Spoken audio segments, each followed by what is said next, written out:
عشقای من سلام. این روزا همگی هندزفری رو استفاده میکنه یا ایرپاد. ببینید ایرپادای توی بازار متاسفانه کپی های کپی از این داستان ها زیاد داره و شما هیچ مدل نمیتونید تشخیص بدید این اصل یا فیکه.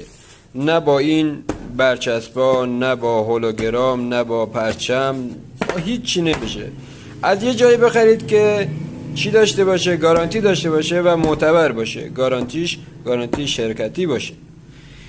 اینو ببینید، این 450 تومان است. همین الان من 1 سال اینو من به هیچ کس ندادم، چون خداوکیلی جنسش آشغاله، به هر کی بدم خودم مدیون کرده. اینو گذاشتم همینجا مشتری بیاد فیک و اصلیشو بهشون نشون بدن، صداشو تست کنم تا متوجه بشه. در خدمتتون هستن. در رابطه با لوازم جانبی سوالی دارید از بنده بپرسید.